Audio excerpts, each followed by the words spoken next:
Hey everyone, What If Fan here, bringing you another exciting part of What If Martial Artist Reborn is Kenichi Shirahama. You can find the fanfic title and the original author's name on my Patreon page. Make sure to check it out and show them some love. If you enjoy the video, don't forget to like, subscribe, and ring that notification bell so you never miss an upload. Quick update. The series What If Transmigrated to a Medieval Pokémon World will be going on hold soon, since we've nearly caught up with the author. So now, I need your help picking the next project for the channel. I'm currently deciding between these three fanfics. What if creating the strongest Strawhat crew by reading manga? What if Reincarnated in Bleach as Toshiro Hitsugaya? What if Reborn in Naruto World, continuation? Please vote in the poll and let me know which story you'd like to see next. I'll take the top pick and start working on that series next. Also check out my Patreon channel for early releases of all the series, where you can find all the series released one day ahead of YouTube. Alright, let's jump into it. Chapter 151, Meeting. "Myo, will you be alright?" asked Kenichi. "Didn't you said that you have a phobia with places where snowfall is high, and the trip in the mountain is definitely one of them?" "What? There is something like that and both of you didn't told me about this?" Seiko asked. "It's not like that, Seiko. Myo had this phobia because she lost her mother in a snowstorm, and I only got to know about it recently on her mother's death anniversary," stated Kenichi. "So it hasn't been much time since you got to know about it," Seiko commented.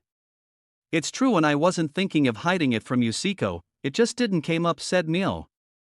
"It's fine, but will you be okay with going up in the mountains?" Seiko asked. "I don't know, but I do have Kenichi, you and even Renka will be there, and I always feel safe around Kenichi, so there's that," Myo said with a smile. Kenichi was finally being called to have a meeting with those corporate enemies of him, and he decided to not take Naijima with him as he didn't want to show all his cards to his enemies, and Naijima was a trump card against those businessmen. "Are you sure you don't want me to come with you, Kenichi?" asked Naijima as both of them sat in the meeting room of Shinpaku Alliance alone. "Those guys definitely aren't the friendly type of bunch." Kenichi shook his head as he said, "I know, and that is one of the reasons of me not taking you there. Who knows what happens there? As you say, it might even be a trap, but I am pretty sure that I would be able to save myself from them. But if you are there, then I would become a burden. I get that, but you should at least take someone with you from the Alliance. They can be there as a sign of support that you are not alone," Naijima said. "Let it go, Naijima. I know I am not alone, and they don't need to know that I am not alone," Kenichi said as he stood up and walked towards the exit. "Okay, I am going now, don't want to be late for my meeting with those people. I will tell you what we have to do after this meeting is done." "Good luck," Naijima smirked. "You alien bastard had to curse me," Kenichi joked as he exited the room. Kenichi took his motorcycle to the address that he had been called. It was a hotel named Royals at which the meeting was held.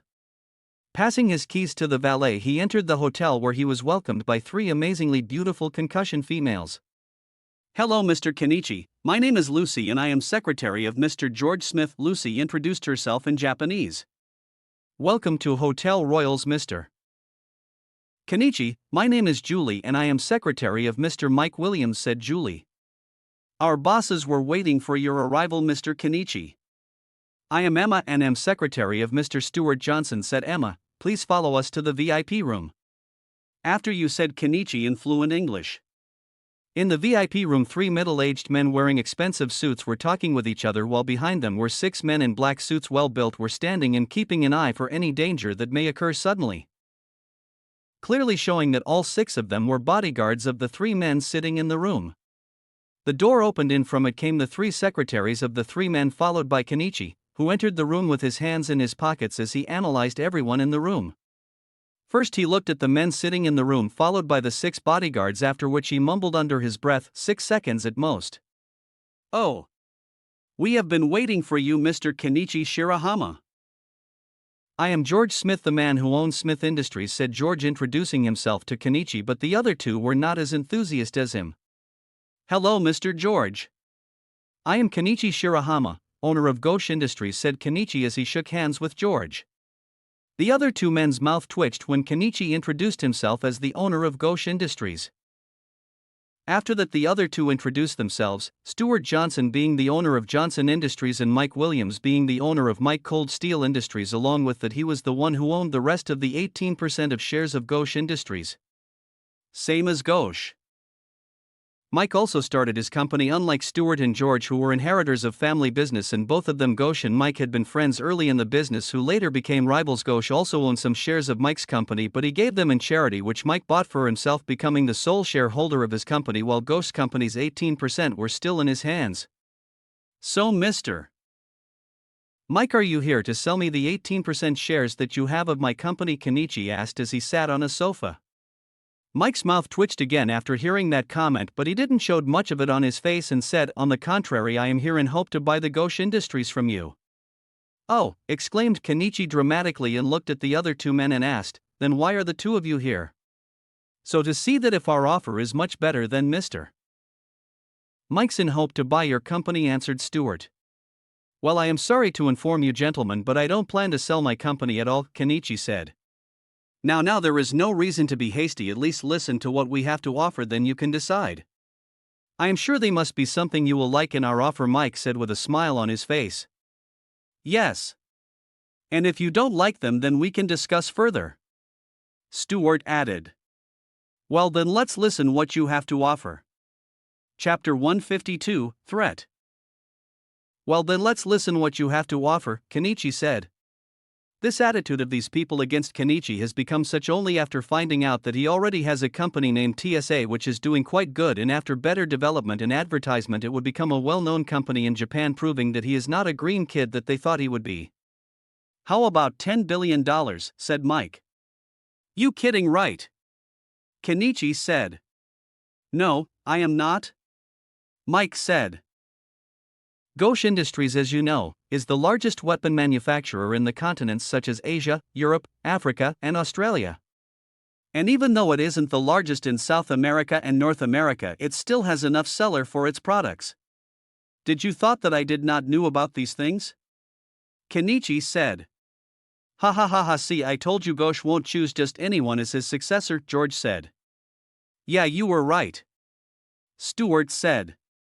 "Sorry, Mr. Kenichi, we were just testing you and maybe trying to save our money as well," Mike said. "Yeah, well, you're bad luck that I already know about my company, along with the fact that its overall value is $200 billion, and with it I can easily enter the top 20 in the Forbes list," Kenichi said as he sipped the tea that was given to him. After hearing Kenichi's word, the three businessmen became silent. "Fine then, me, Mr. Stuart, and Mr. George together will pay you $210 billion and you will sell the company to us," said Mike. Now that's a nice offer, Mr. Mike," Kenichi said with a smile on his face and continued, "but you see, I have already decided to make use of Ghosh Industries to push my other company TSA and using technological advancement to make Ghosh Industries more rich. So I am sorry, even though the offer is good, I can't accept them." "You are doing a mistake, Mr. Kenichi," said George. "Oh. I don't think so," Kenichi said. "That's because we are treating you with respect. We know that you are a martial artist and you must think that you are quite strong enough to take care of yourself, but in the business world there is nothing like fighting face to face or fighting with fists. It's all about stabbing in the back and fighting with mind." "Do you think you will be able to deal with them?" Mike explained. "I may not be good enough for the business world, but I do have people who are good at this, so I can let them take care of it," Kenichi replied as he stood up from his seat. "Well, if that's all I have to go, my friends are waiting for me." "Are you sure that those people will be able to protect themselves?" Stuart said. "Huh," exclaimed Kenichi. "Your friends. Your family. The people you care about may not be ready for the people they will have to face due to this decision of yours," Mike said. "Is that a threat?" "I am listening," questioned Kenichi. "No, not a threat at all, Mr. Kenichi. But just a warning. Did Ghosh Win told you that he has many enemies in and outside the business world? And even though you don't have any relationship with him, but you are now his successor, so those people will target you, your family and friends, just so that they can get back at Ghosh," explained George. "Well, thank you, Mr. George, for the morning. I will make sure that they are properly protected from all those people, but I am not giving up Ghosh Industries because I am scared for my family and friends." hell I am scared for them every day because I don't know what may happen to them next second doesn't mean I will stop living my life and stop them from living their life and lock them in house. Kenichi said as he walked out of the room. Well, that didn't go as good as I had expected, said George. He knows, more than I thought he should have, Mike said. Are you kidding? He already has a company that in a few years will become a top company in Japan, and that through its technology. Do I have to remind you that Japan is one of the countries where technology is quite advanced? George stated. Yeah, we know, George, that you were right, but so what are you saying, that we should let him go and not do anything? Stewart said as he emptied the glass of champagne he was drinking, then continued. Come on, even you know that even if we let him go there are many fishermen waiting to catch this fish. I know about that. I just thought that our approach could have been better. I don't know, man. George said as he sighed. Well, we tried the way of proper gentlemen, now we will try the other way, Mike said as he stood up. I will meet you gentlemen after I make a call. After those words, Mike stepped out of the room, followed by his secretary Julie. Oi. Stuart, don't you think Mike is being a bit hasty? It's not like this takeover is a first time for us. For these things patience is important, George said. Yes, patience is important in these situations, but you looked at that kid right from his eyes. It was clear that no matter how much we raised the price, he wasn't going to sell the company at all. So I think that we should be done with him as fast we can so others can make a move before us, replied Stewart. George didn't say anything after that but just drank his champagne in silence. After a few minutes, Mike came back to the room and said, Good news, gentlemen, I was able to convince few accomplished people to come in Japan and help us deal with our situation. That really is great news, said Stewart. So have you decided how to deal with the situation? Asked George. Yeah, though this plan is simple and there is nothing new, but we all know that people with families are emotional type, so I think this is how we should move. Chapter 153, Protection. After getting out of the Hotel Royals, Kenichi called Naijima and told him to increase the number of Zanshur Teishiryu practitioners that were keeping eyes on his family due to them buying their debt from Ryozanpaku that they incurred after attacking Ryozanpaku in the form of dojo challenge and medical treatment. Kenichi, there aren't enough good practitioners that will be able to keep safe distance from your family and protect thee in their time of need, explained Naijima. Naijima, did Tenmon Lee's daughter, Raichili, contacted you? Asked Kenichi. Yes, her reply came yesterday, only, Naijima replied. Good, then tell her that she and the other girl Tsukasa Yakabe will have to meet mom by accident or something, get chummy with her so that they can stay right beside her and keep her safe from any danger that may come to her, Kenichi explained. Wow, that's a good plan, Kenichi. But how do you propose that they meet your mother and make her like them? Asked Naijima. Kenichi scoffed as he said, when my mom can come to start liking an alien like you. I am sure she won't have any problem liking those two girls. Naijima stayed silent for a few seconds, then said, Okay, you are right about it. I will inform those girls about the mission. Good, now I am disconnecting, I need to get out of this place, said Kenichi as he looked behind him at the main entrance of Hotel Royals as the valet brought his motorcycle. Fine, then I will meet you later, Naijima. Yeah, okay, replied Kenichi as he disconnected the phone. Kenichi reached the dojo during the evening and saw that there were some guests who came to the dojo. The guests were the other dojo that had challenged Ryozanpaku before, who wanted to join them in their fight against Yami. It was heartwarming to see more dojos who embraced Katsujinkan instead of Satsujinkan. Kenichi was especially glad to see the Tanaka family standing in the dojo as well, along with Seiko, who was representing her Busujima family. Seiko. Shouldn't your sister be representing the Busujima family? Asked Kenichi. Yeah. It's true, but she is not in Japan currently, replied Seiko. Huh? Where did she went at this time? Asked Kenichi. She went to America to meet father so that he could advise her to help her taking the final step in the Grandmaster stage, replied Seiko. Oh. So she finally decided to take the last step. I still don't understand why wait till now to ask her father for advice, Kenichi stated. Well, at the beginning it was to build up the foundation, then later it was due to her not wanting to run the dojo, Seiko said. Wait. What does that even mean? If she doesn't want to run the dojo, she doesn't have to, and why would she have to wait until she becomes Grandmaster to run a dojo? Even a master class martial artists run dojo. Questioned Kenichi. Yeah. But our Busujima family has a tradition that once someone reaches Grand Master class, they will have to open a dojo and take at least one disciple under their wing to pass their teachings to the future generation, answered Siko. Oh. Okay, now I understand, she was just being lazy, concluded Kenichi. Yeah, you can think it like that, Siko said, nodding her head, and then both of them bursted in laughter. Back at one of Yomi's base, Boris threw himself into training once more. While practicing combat sambo, he couldn't take his mind off Kenichi. How strong his ki, internal energy, was, and the strength behind his kick wasn't foreign to him, even though his footing wasn't good. He knew that even though he had challenged him, the chances of him winning weren't much. Perhaps I should ask Tairowood Koken, mumbled Boris, his analysis is just as good as mine. Who, I see you're still here, commented Raiden Taidat Jihan as he entered the room. It's been a while. I heard that you rushed straight into the enemy's main base, and were put under house arrest because of it. Boris ignored him as he swiftly got his dummy into a chokehold, slowly crushing its fake neck. If it had been me, I would have ignored the orders and killed that strongest disciple instead of just challenging him with the badge, continued Jihan. Orders are absolute, replied Boris before swiftly decapitating the dummy's head with a forceful chokehold. He then looked at Jihan, remembering all the information he has of this comrade of his, the disciple of Silkwat Genazad, the older brother of Raden Taidat Lona, and practitioner of Penchak Silat. Jihan is the crown prince of Taidat. Coming from royalty, he acts in an aristocratic manner and particularly despises revolutionists. Claiming 99.9% of the world's population are made up of worthless commoners, Jihan ranks himself to be the 0.1% who will achieve royalty and reign over the commoners. He is not the type to admit defeat and can use his subordinates as a distraction in a fight and doesn't care about them as long as he wins. These types of people are whom Boris dislikes the most. Especially in his case, where he always makes sure that his subordinates don't lose their life on a mission. And after a single exchange, I was able to conclude that I would most likely be no match for him. Boris finished.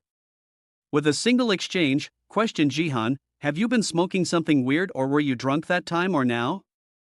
I take no drunk and don't drink alcohol and always maintain a healthy diet to perform my best, shot back Boris, but the truth is as such, his ki was really strong and his kick throwed me 3 to 4 meters back.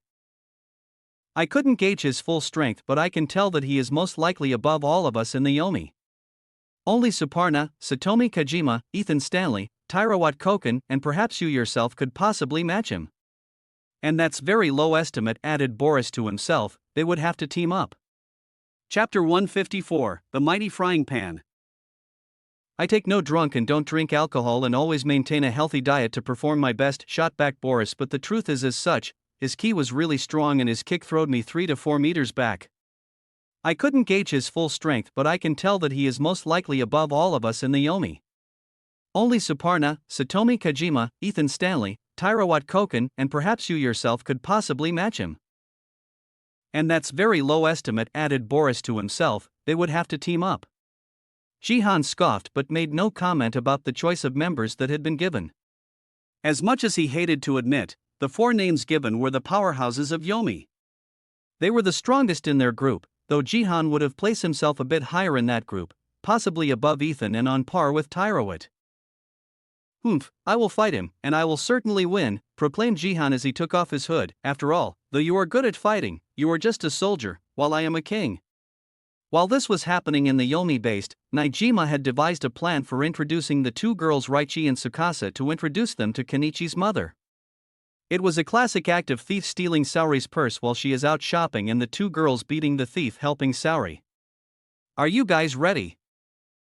Asked Naijima from Raichi and Tsukasa, who were wearing civilian clothes, to befriend Kenichi's mother. Yes, replied the 2 girls. Okay then Alpha, you are on, said Naijima in his walkie-talkie. Saori, who was holding her shopping in one hand and purse in the other hand, didn't see anyone running towards her from behind her back. Alpha reached Saori and jumped for the purse. The moment he grabbed it, he tried to make her run for it, but before he could actually take more than 2 steps, a frying pan came and hit his head. Bang asterisk humph. Trying to steal from me, are you? Saori said, and once again swung the frying pan, again hitting Alpha. Naijima, Raichi, and Tsukasa, who were keeping an eye at Saori from a distance, were shocked. Where the hell did that frying pan came from? Asked Raichi. Tsukasa looked at the pan and said it definitely wasn't there before. Sigh asterisk, that's the Shirahama family for you. Everyone carries something which easily couldn't be seen. Kenichi carry deadweights, Anoka carries her toy hammer, Saori-san carries a frying pan or two, and Motetsugu always carries a shotgun with him, Najima stated. But don't worry, that's why I made a fail-safe. Beta, you are a go. Another man came from a street corner, and while Saori was beating the other thief, Beta used that moment to grab Saori's purse and make a run for it.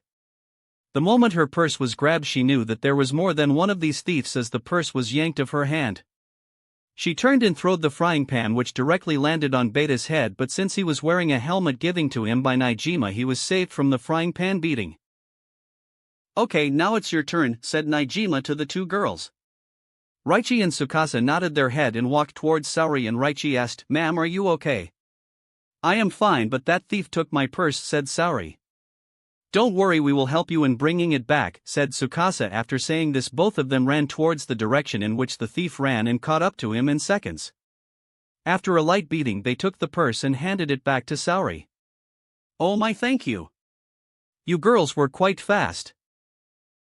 I didn't think you would be able to catch up to him so fast. And then you were able to beat him so easily. Are you both by chance martial artists? Saori asked. Yes, we are, ma'am, said Raichi with a smile. Martial arts is what helped us to meet each other, Tsukasa added. Ha, I knew it. My son and daughter both have joined a dojo and are learning martial arts there, so I also know about it a little, Saori said with a smile. Oh. Really, I never thought that you were even married, let alone having 2 children, Raichi said.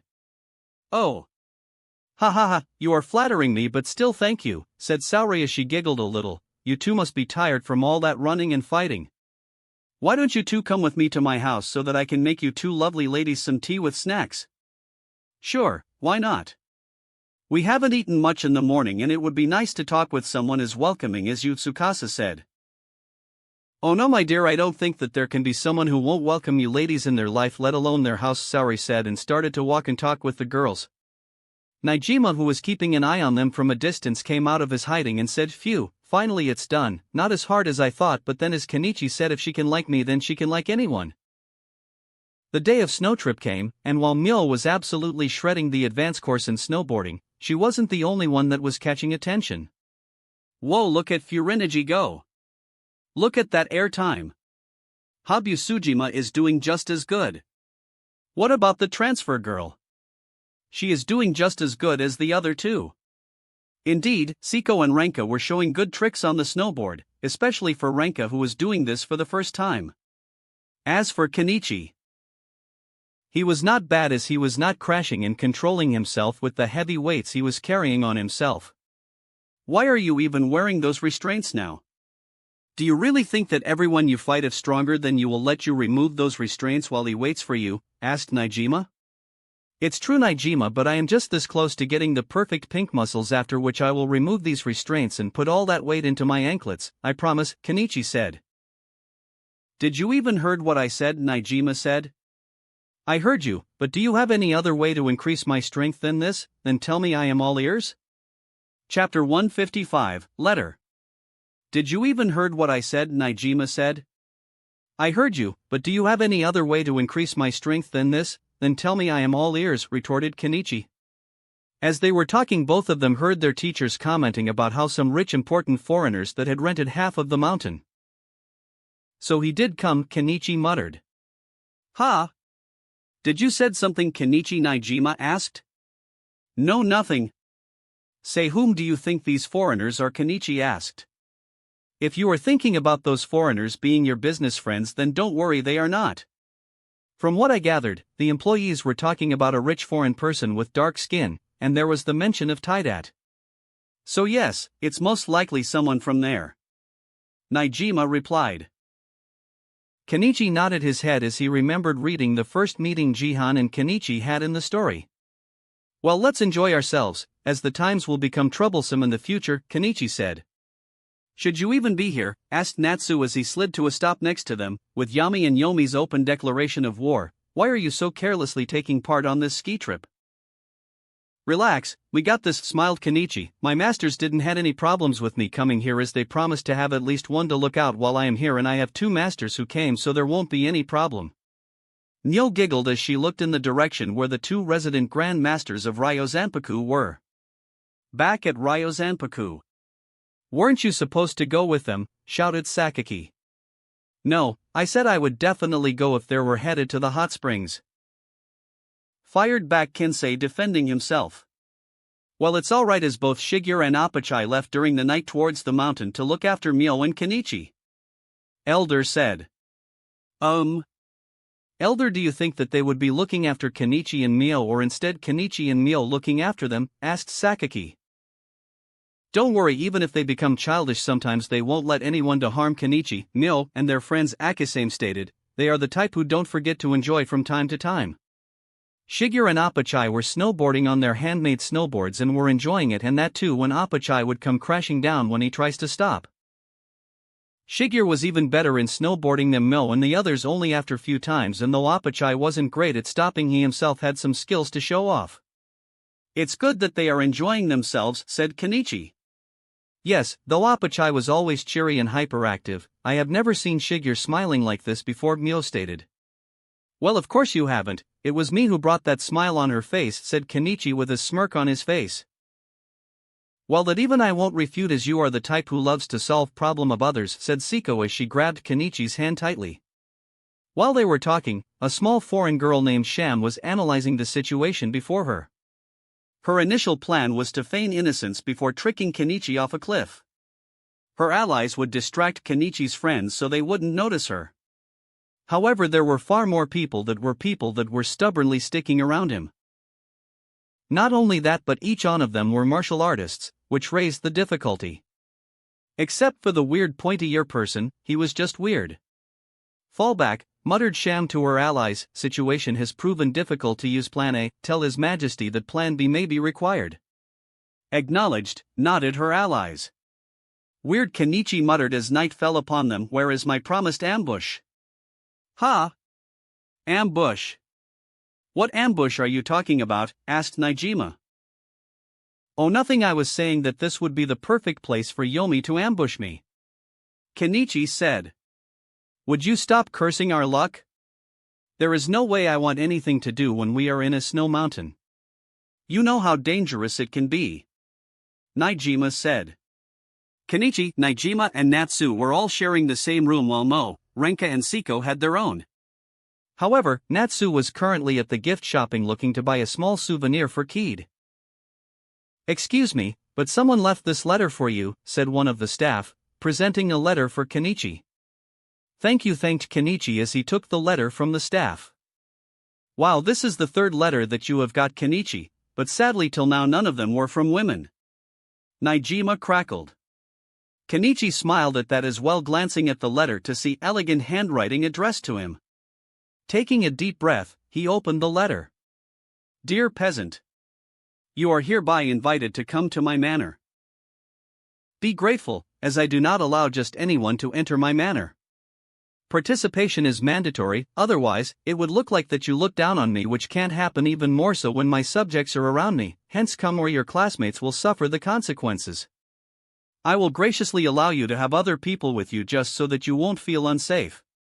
Just come out to entrance of your current lodgings, and my servants will escort you to my current residence. From, the Supreme King of Taidat, ruler of all his subjects. Raiden Taidat Jihan. This guy had guts. Challenging and threatening me at the same time, Kenichi said. On the other hand, Naijima was shaking, though it was unclear whether it was due to fear, anger, or he was just feeling cold. Fuck. Why? Why did you had to curse yourself, Kenichi? This one's all on you. Naijima said. Oh, come on, don't be a pussy, you know that I will deal with the situation easily, said Kenichi. Why are you not taking this seriously, man? Who knows what trap there will be for you? This person is clearly an arrogant bastard, shouldn't you think of a way to use that against him? Chapter 156, Meeting Jihan. Oh, come on, don't be a pussy, you know that I will deal with the situation easily, said Kenichi. Why are you not taking this seriously, man?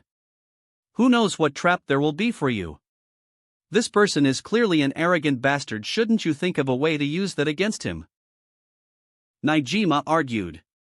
It's not that I don't take him seriously, it's just my fight is not with people on his level anymore, Kenichi replied. After a small debate, Kenichi decided to go alone, but not before passing out communicators that could fit in his ears as well as a tracking device hidden in their clothes. I see you have already started to use the good stuff from Gauche Industries, Kenichi said as he put the device in his shirt pocket. Oh. So you know about them already? Didn't thought that you would have even bothered to check on them, Naijima said. Yeah, I wouldn't normally, but these things will be really useful for us, hence I looked at them and have already ordered guys to make more of these, Kenichi said. Guys? You already met your employees? Naijima asked in shock. Well, not all of them, just 2 or 3 guys who came to the dojo after 2 to 3 days when I had just gotten the company papers and deeds. Didn't you already met them as well? Kenichi said. Oh. Those guys, yeah, I met. They were the one who brought these gadgets from me. Naijima said. Kenichi and Naijima talked about how to deal with the teacher and the girls when they found out that he is not there while walking out of the room. Going somewhere, sniped Natsu just as they left the room. Ha! Weren't you buying souvenirs for your sister? Why are you here so early? Kenichi questioned back. I came back early, stated Natsu. Now don't change the subject. I saw the foreigners, they are from Yami, or more specifically Yomi, aren't they? You were going to a fight without us. Renka said as she walked towards them, followed by Siko and a little pale Mio. I am not going for a fight, okay? There is a prince living there who had invited me for a chat, Kenichi replied. Then we will come with you as well, Kenichi Mio said. Ha! You're sick, so just go to bed.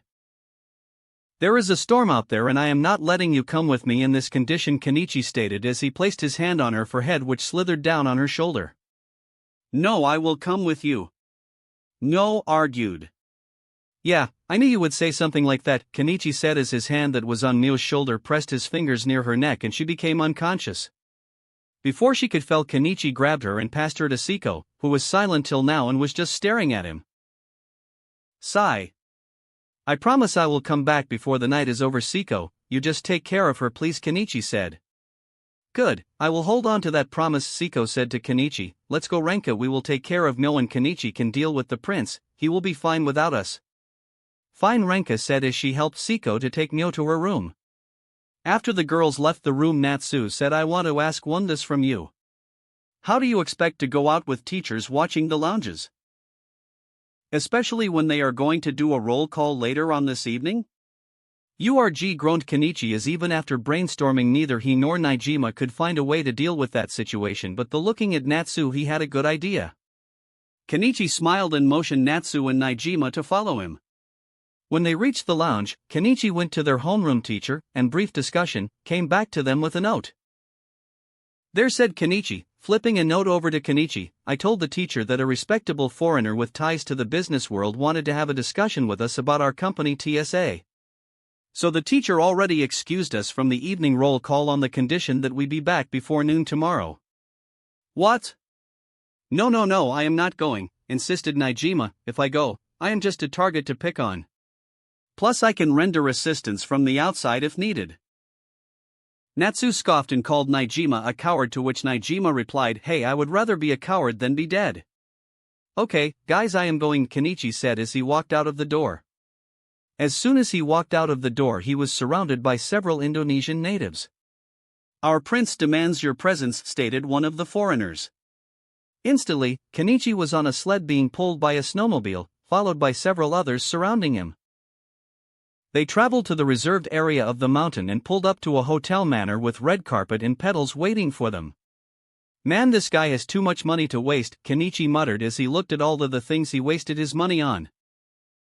Kenichi soon entered the manor. The heated air hit him, but he didn't react at all from it and followed the servants where Jihan himself was sitting on an elevated stage and couch to look down on him while female dancers/servants attended to his whim and entertainment, wearing rather skimpy clothes that would be very ill-suited for the blizzard outside. Welcome to my temporary adobe, greeted Jihan. I see you have taken up my invitation.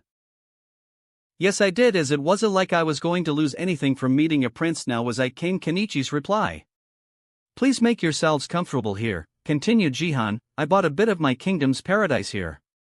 From the Taidat kingdom, right, stated Kenichi with a smirk on his face. Ah, you know about my kingdom, smiled Jihan. For now, please warm yourselves up and rest for a little. What I have to say can wait. The female servants began to present them with hot towels and drinks, to which Kenichi didn't shrink back and took everything they offered without any shame. Chapter 157, Emperor. The female servants began to present him with hot towels and drinks, to which Kenichi didn't shrink back and took everything they offered without any shame. After all this, each female dancer and male servant drew out weapons, ranging from short curved swords to a variety of poles. Ah, don't worry, smirked Jihan, it's just our culture's dance for entertaining guests. Well, I don't have problem with it, Kenichi said, but the problem is their moves don't look like dance at all but more like martial art moves. So you were able to see through them, Jihan stated. I suppose I should introduce myself properly. I am the Crown Prince of Taidat, Raiden Taidat Jihan, also known as Nagaraja of Yomi, the king. The servants all began to surround Kenichi as Jihan continued. The original plan was to lure the strongest disciple, I mean you here. Unfortunately, luck would seem to be on your side at that moment, as my agent could not do so. So plan B was formed instead, where you along some of your friends would be brought here to show me their skills, but it looks like you are too overconfident to bring any of your friends to your aid, or those friends of yours left you at the time of your need. No, my friends didn't left me, I just didn't want them to come here and waste their time on you, Kenichi smirked while his eyes roamed around to see the servant who were surrounding. Fool! Your overconfidence will be your doom, said Raidat as his servants attacked. Dodging the sword, Kenichi kicked the guy on his chest while both his palms landed on the two female sword users, incapacitating them in single strike, seeing which the others created a distance between themselves and him. It is not overconfidence, Kenichi stated with a smirk, it's arrogance. After that, Kenichi moved again. This time he went straight for Jihan, as he didn't want to waste his time while dealing with every one of his subordinates. Jihan blocked Kenichi's attack and was pushed back from the impact. It was followed by another kick to the chest, which Jihan was unable to block and was sent crashing on the wall towards his back. Cough cough asterisk. Jihan coughed up blood as he tried to stand up after the kick from Kenichi. He wouldn't have gathered enough time to rest if it was not for his servants blocking Kenichi's path. You guys? I thought I would try to save you from unnecessary beating, but it looks like you won't stay out of the fight until you can't stand up, Kenichi said as he changed his stance into his self-made martial arts Gentle Fist. Gentle Fist, 64 palms.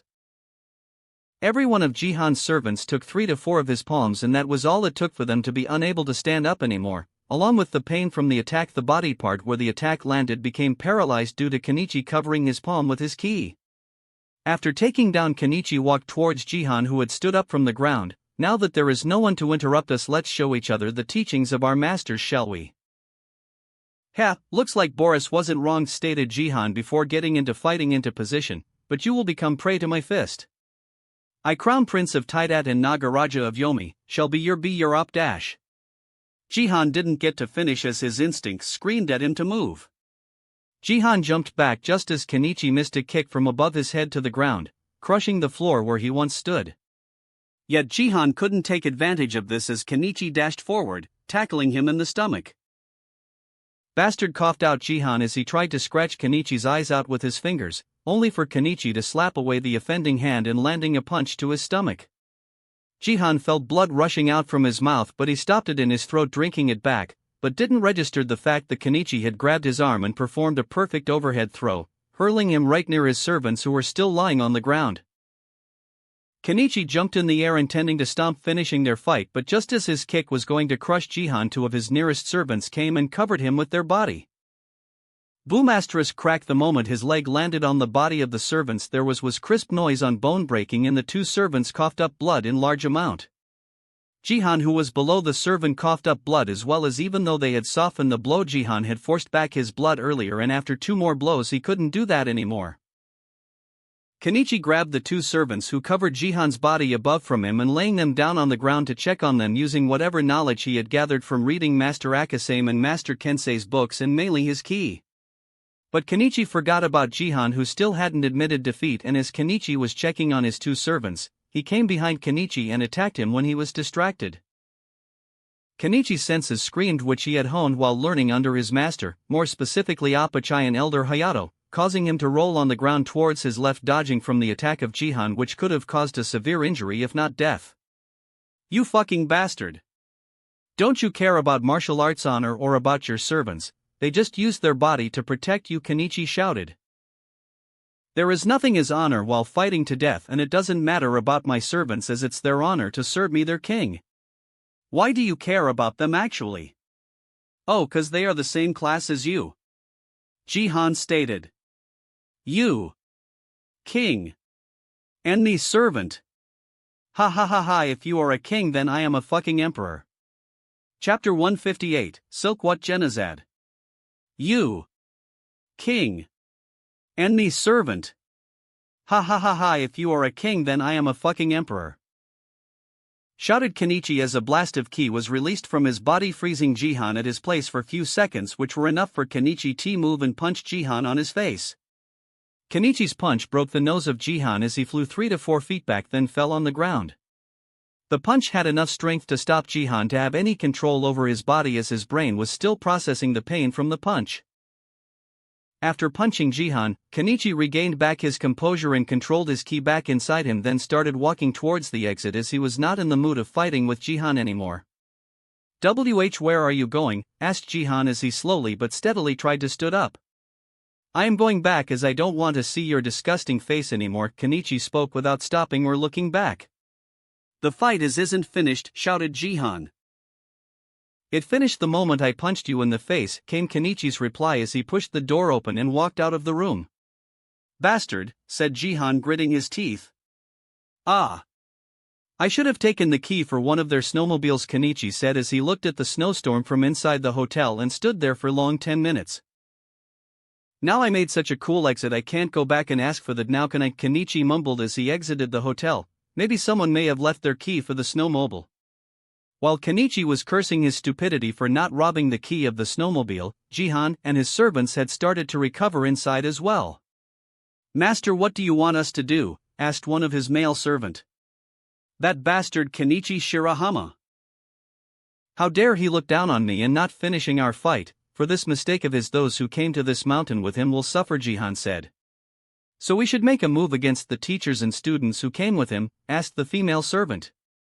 Yes, I will show Kenichi the mistake he has committed by looking down on me, Jihan said. TCH. I wanted to see your fight, but it ended before I could even see much of it, came a voice from behind Jihan. Jihan turned around before politely bowing to the newcomer. I have not been in contact with you for a while, Guru. It was Demon Godfist, Silkwat Genazad, who was currently enjoying an apple while still wearing his trademark demonic mask.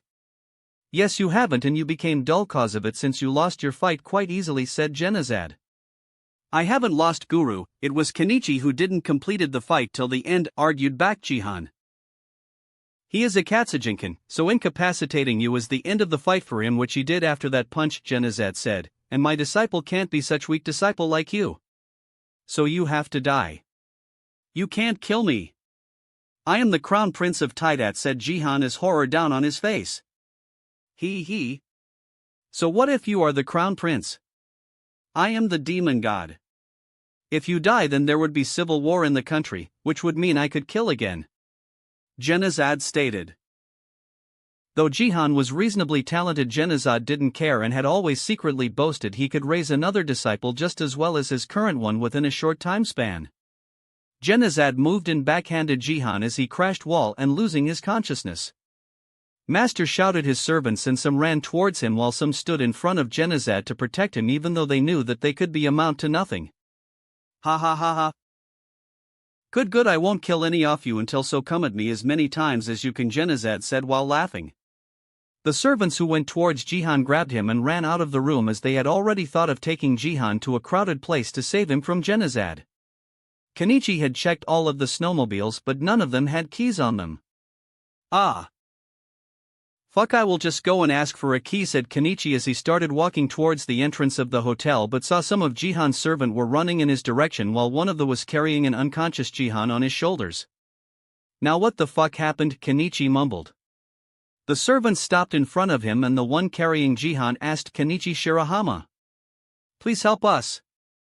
Please take our prince with you. Silkwat Genizad, the guru of our prince, is after his life, as the death of him will cause civil war in our country and many people will die. Please help us. Kenichi was stumped silent as he didn't thought about Silkwat Genizad coming after Jihan like this, though knowing that psycho he would do something like that. Please, Kenichi Shirahama. Our country will be in a great debt of yours, said another servant. Fine. Give him to me and give one of your snowmobiles as well, Kenichi said as he took Jihan from the servant and sat on the snowmobile closest to him with Jihan lying in front. He didn't say any unnecessary words as he knew Genizad will come out at any moment and took off with the snowmobile. Fuck. Why? Why did I said yes? Kenichi cursed himself. Don't you know what happens when you try to do unnecessary good, Kenichi? Have you forgotten that the reason you died in the first life was because this attitude of yours?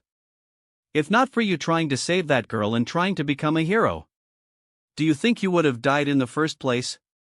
Kenichi continued to reprimand himself as the distance between himself and the hotel increased. And where the fuck is my backup? Kenichi shouted as he wasn't able to sense any of his masters. The only one whom he could sense was a dark key filled with killing intent which belonged to none other than Silkwat Genizad. He is still at the hotel because he is playing with Jihan's servant, but the moment he gets bored with them he will come after me in no time, Kenichi muttered under his breath. Jihan. Chapter 159, Lunatics. He is still at the hotel because he is playing with Jihan's servant, but the moment he gets bored with them he will come after me in no time, Kenichi muttered under his breath. Jihan! Shouted Genizad from the hotel and his voice was clearly heard by Kenichi. Ugh, ah! Groaned Jihan as he started to regain his consciousness. Oh! No you don't! Kenichi said as he pressed his fingers on Jihan's neck, knocking him out again.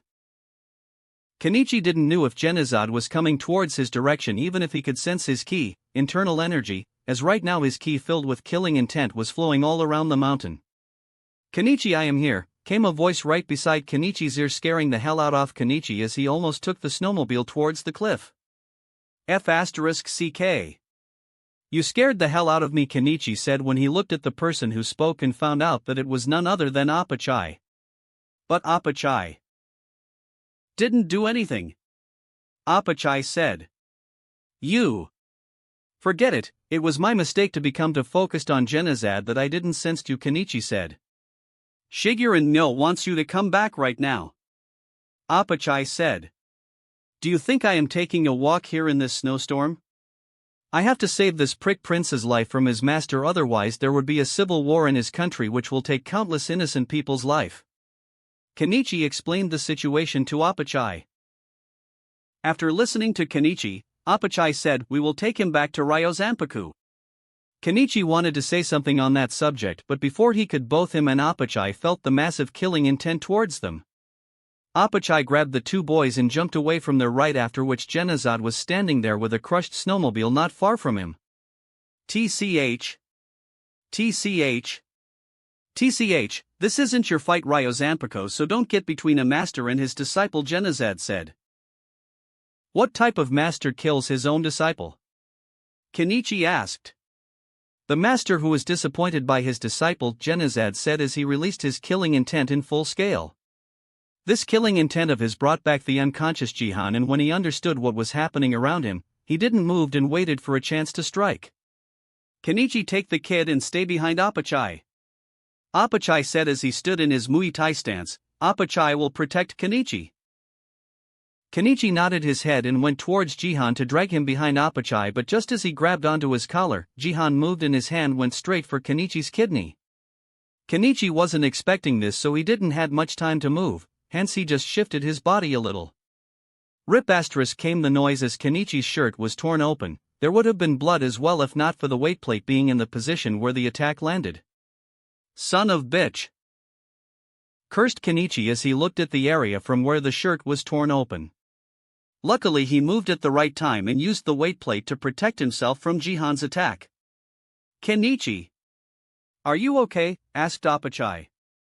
I am fine. Master Apachai, replied Kenichi to Apachai. The looked at Jihan, you motherfucking son of bitch. I was trying to protect you. I don't need protection from the likes of you. Even in death I am the Prince of Tidat. My master wants my life because he thinks I am weak, but I will show him that it was you who abandoned the fight due to your weakness, Jihan said, and he stood in his supreme silent battle stance. Fine, if that's what you want then that's what you will get, Kenichi said as he stripped his shirt and removed his restraint, not caring about wearing his clothes back as his ki protected his body from the cold naturally for him. Good now IW. Before Jihan could finish his speech, Kenichi had already reached him and his palm was coming towards him in an incredible speed. Not having any time to dodge, Jihan crossed both his hands in front of him to block the attack, but the impact of the palm was such that he was thrown backwards from it. See? I told you that you ha already lost the match, came the voice of Genizad, who was currently standing on his side as he thought, though that kid is definitely not a high-class disciple anymore. The fight between Kenichi and Jihan was completely one-sided as Jihan wasn't able to land a single hit on Kenichi while Kenichi's attack were too fast for him to dodge and block. That's it, I will take the kid, thought Genizad. Jihan attacked, aiming to blind Kenichi with his finger swipes, when everything went wrong. Before his fingers could came close, Jihan felt his whole world turned upside down, quite literally. His whole body was in pain. He felt something soft and cold on his back while white lights with black background filled his vision.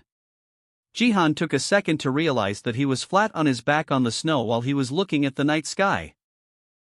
The sky looked quite beautiful in his mind and he would have enjoyed it on any other night, but right now he was in a combat and was losing the combat as well.